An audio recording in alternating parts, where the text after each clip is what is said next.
Wilmington, North Carolina. The 12 months since President Donald Trump's election have been chaotic, corrupt, dangerous, and embarrassing, a group of Republican and Democratic voters here said Wednesday night.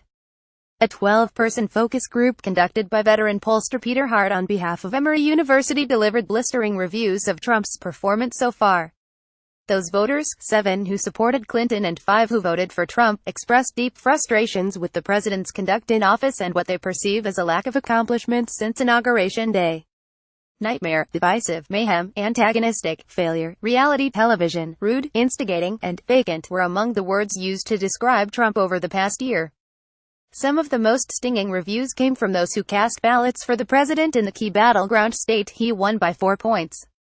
While I thought his ideas appealed to me, since he's been in there, he's embarrassed me by his behavior, said Annie Anthony, a 56-year-old Trump voter who described herself as a weak Republican. When he's away, he's great being a president, you know he's a showman. But at home, I can't imagine how they let him build a country club let alone be in one, she added. He comes out with these grandiose ideas and there is no follow-through. It's a lot of talk, said Melissa Haidt, a 62-year-old Republican who also voted for Trump. I just had such hopes that maybe some things would be prepared, and the whole country would be better off with him as president. But he hasn't acted presidential at all. The president's social media habits were frequently cited by the group as a top concern. Just one member of the panel said she thought Trump's use of Twitter was a positive for his presidency. President Trump has embarrassed even his own supporters, and his problems start and end with himself. All of his problems are self-inflicted, Hart told NBC News. Republican presidential candidate Donald Trump speaks during a campaign rally at the University of North Carolina, Wilmington, Tuesday, August 9, 2016, in Wilmington, North Carolina. AP photo. Evan Vucci AP healthcare was ranked as the most important issue to the group, followed closely by the economy. Out of a list of 10 important issues facing the country, no one ranked Russia's interference in the 2016 election among the top 2. The group's disappointment was not confined to just Trump. Disgust with Washington and the media also was a prominent theme. The media does not give you a true opinion of what's going on. They give their side. You have to find what's going on your own, said Cynthia Layden, a Trump supporter who vigorously defended the president's social media habits.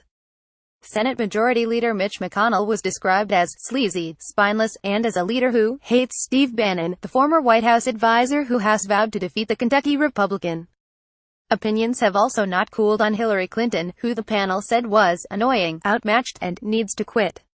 But it wasn't all bad news for Trump. A bipartisan group of respondents said he has performed well when it comes to the economy, citing the rising stock market and efforts to renegotiate some of the nation's trade deals. His attempts to want to bring the economy, jobs, infrastructure, construction, I think those are good moves as a businessman. I mean, that's what he knows, said Katrina Harrell, a 38-year-old Clinton voter who leans Democrat. And despite the tough words delivered throughout the evening, none of the 5 Trump voters said they had ruled out supporting his potential re-election bid or candidates he backs in the 2018 midterms. I'm still optimistic. He still has time to prove something. It's still better than having a career politician in there, said Michael Limon, a Trump voter and moderate Republican.